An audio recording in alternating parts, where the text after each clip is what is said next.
Hi friends, welcome back. Today I'm going to be sharing my second update to my hair loss journey. So this is month 2 of taking hair loss supplements. So I'm going to update you on what changes I have observed. If you are new to this video series, I recommend you head to the first video where I talk all about what to look for in hair loss and hair growth supplements, what works, what doesn't work, and I show you my plan, or I share my plan and kind of teach you how to deal with your hair loss while I go through mine and kind of like show you as I go. So that first video is really informative because it's going to outline the ingredients to look for, the types of products you can use, and what your plan should be. And then I have my update from last month as well. Spoiler alert, no difference because it's just a month in, and you really need to wait like 3 months or longer to start to see any results when you're taking hair loss supplements, which kind of sucks because you don't know if it's working until like 90 days has passed. So that is kind of the point that I'm at now. I'm a little behind in my recording, so I'm recording my update as for the second month. So after the second month, so into my third month. So let me show you where I'm at. So I'm gonna show you my little hair samples from this past month, and I've got 3 to share with you. So let me slide this over a little bit. Okay, just want to make sure that you can actually see them. Okay, so pretty consistent. This is the most recent one, so these are from the 6th, the 8th, and I think this was later on in the month, and it's trending down, which is good. These are about the same, and this is quite a bit less actually, even though it doesn't really look like it is. It's more see-through. Because of the glare, you can't really tell in these bags, but it's more see-through than these clumps of hair. And I can compare them to the previous month. Here is one from October. And what's interesting here is that there's less hair here. And here's another one. Oh, I meant to say August, not October. Here's another one from August. And this one also has less hair than these two, which is very interesting. However, when we compare it to the more recent one, we're back to where I started.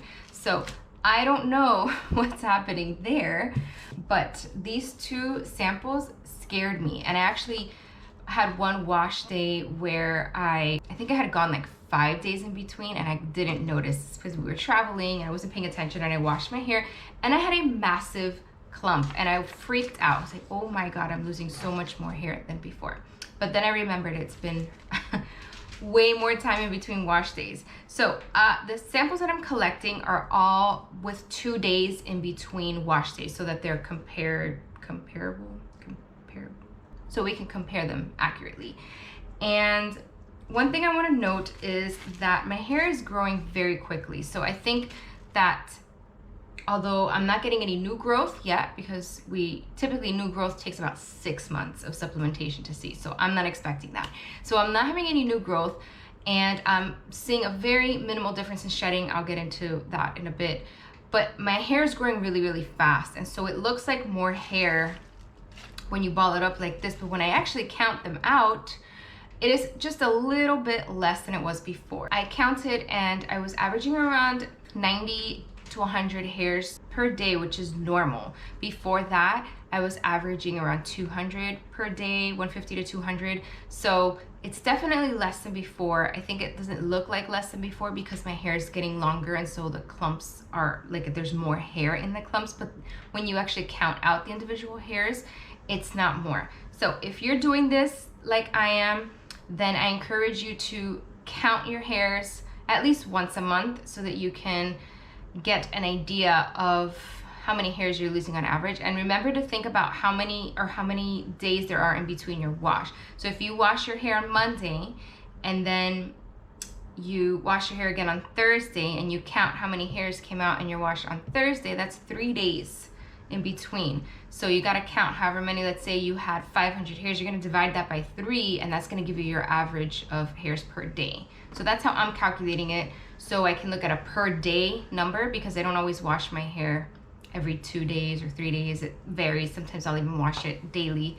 Now the weather's should be starting to cool down, so I can maybe go a little bit longer between washing. But in the summer, I will sometimes wash my hair every day because it's just so hot and gross. Another update for this month is I mentioned in the last video how I was struggling a little bit with my scalp, and that was one of the reasons, or one of the things that I thought could be contributing to hair loss or maybe lack of growth.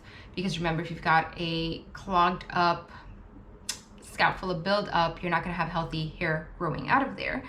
And so I've been clarifying every wash day. I'm actually using the Malibu Sea, the Scalp Wellness, and the Hard Water Wellness, which I mentioned in the last video. I'm alternating every wash day using those, and my hair is much happier. My scalp is much happier. I barely have any flaking now, so that's good. I'm noticing a lot less itching. So before, I would feel like I had to wash my hair because my scalp was in pain.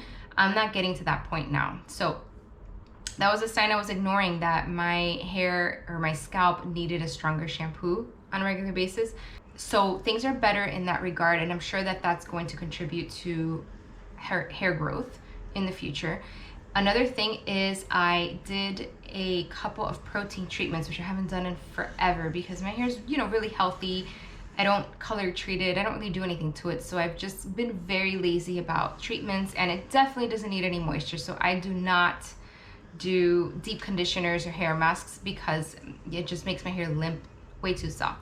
But I forget, my hair is fine, it loves protein, and so I did a couple of protein treatments in the last 2 weeks, and I noticed that when I was counting my hairs, I had fewer short hairs, so that tells me there's less breakage. My husband's cutting the grass right now, so hopefully it doesn't come up in the video. But a lot of the hairs I noticed the last 2 months when I was counting them, and I would get them out of my hair and pull them out individually and put them on the shower wall where I could see them and count them. But you can see which ones are full hairs with the follicle and the ones that are breakage. And I had a lot of breakage, tons of my hair were just little short hairs like this. So I was like, man, I have a lot of breakage. Maybe I should do some protein treatment. So I did that, and very immediate effects. I was really surprised by that. So that is contributing to less shedding, and that I'm having less breakage.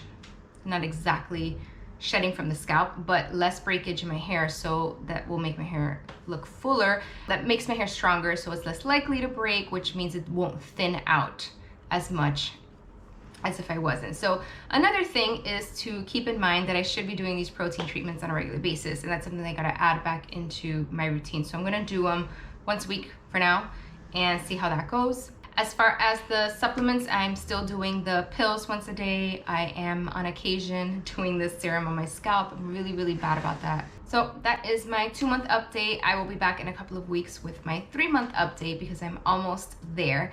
And I'm going to continue. I'm seeing very slow progress, but it is there. As small as it is, I will take it. I'm gonna keep going with what I'm doing. If you need to do protein treatments like me, I suggest you check out this protein video that I did. These are the best protein treatments for curly hair, and there's one for every hair type. Don't worry, I talked about a lot of them. They're also linked in a blog post that I have linked in the description of the video. And if you need to clarify, I also have a video all about clarifying. You can check that one out, which also has a blog post linked to it with all of the best clarifying shampoos for curly hair.